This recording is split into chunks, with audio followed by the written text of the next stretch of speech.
Rory O'Connor is an author, a filmmaker, and an award-winning journalist. He's the author of Shock Jocks, Hate Speech, and Talk Radio. He is the co-author of Nuke Speak. He is also the co-founder of the independent media firm Global Vision. And he's been a key figure in the production of dozens of documentary films. They have aired on leading broadcast cable networks nationally and internationally, including PBS, BBC, National Geographic, and many, many others.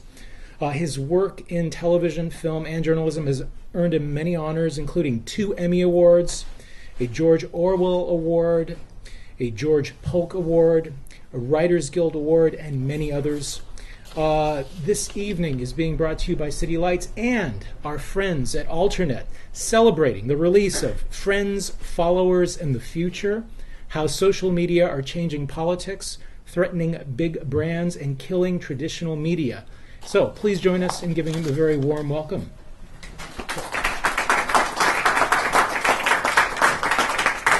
Thank you so much, Peter. I'm so pleased to be published by City Lights, to be here tonight, and to have anything, no matter how remote, to do with Lawrence Ferlinghetti. So, anyway, that's enough of the oratory and the thanks. So I want to start out by saying that, in case you haven't heard or noticed, there's a revolution going on right now.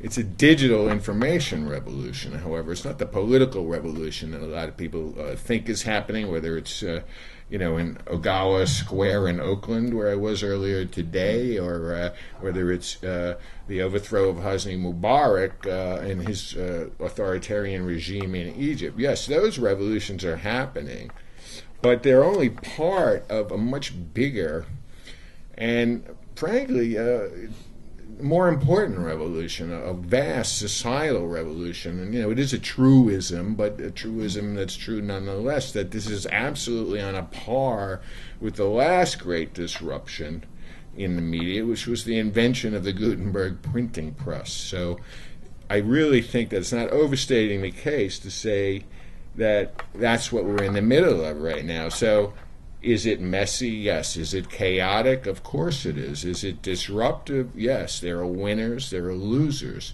and there's a lot of conflict.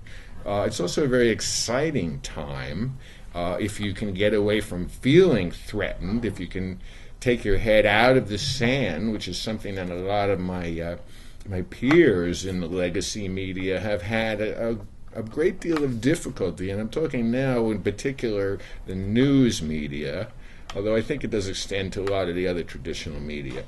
And so, as the subtitle of the book says, how social media are changing politics, threatening big brands, and killing traditional media. So I look in the book at 3 areas. Let's call it big government, big media, and big politics. But as I also say in the book, it's not limited to those areas. And if you're in a sector or an industry or a part of society or culture that has not yet been disrupted by social media, my message is just wait, okay, because it's coming. But there is one issue that I think truly unites it all, and I think it's a central issue that is facing all of us right now, and that's the issue of trust. Why am I saying trust is a central issue? Well, first of all, think about it, okay? It's only been the 21st century when all of this news and information has literally been available to us, to almost anyone on the planet, many, many billions of people on the planet, literally at our fingertips, okay? So what was our first reaction? We learned that there was this great new search engine, Google, and you could find out stuff at organized information. Presto, there it was. It was great, oh my God, look at all this information. But what soon followed was, oh my God, look at all this information. How can I ever process this? It's a tsunami of information. It's washing over us. And more to the point, how can I find good information? How can I find reliable, credible information that I can trust? Because that's what we all need. And we need it for a lot of things. We need it as consumers. You want to buy a car or something like that. You want to know, like, where can I get the good information? But, not to be too pie in the sky, I also think that it's extremely important for the continuation of having a functioning democracy. Okay, so that if you don't have an informed citizenry, you cannot over time have a functioning democracy. So that's why I think these things really matter in a very deep way, and that's kind of what drove me to write the book in the first place. So can we find trusted information? How can we separate signal from noise, wheat from chaff? What journalists and what purveyors of information can we trust? What outlets, what publications can we trust over time? It used to be that we knew the answers. It used to be there were 3 television networks. It used to be that there was a guy named Walter Cronkite, and don't get me wrong, I knew Walter Cronkite and loved him, actually. But cast your mind back, those of you who are old enough, there were 3 sources of information nightly, and Walter was the number one guy. And how did he end his program? Does anybody remember? And that's the way it is. Okay, well, we don't live in that world anymore. Okay? Now there are 7 billion people saying that's the way it is. Okay?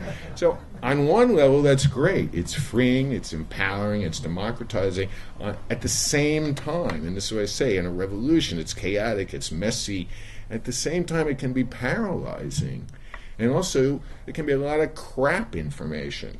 Let's look at this whole issue of trust over time, because it turns out that the Gallup organization has been polling Americans since at least the 1970s on this very issue. So let me just tell you what Gallup found in the 1970s. In the 1970s, 75% of the Americans polled trusted the major news media. Okay? In the last poll in 2011, it was less than 25%. And I would say, why is this? It's a number of reasons, but the main reason was poor performance over time. In other words, we learned we can't trust them necessarily. They have their own agenda.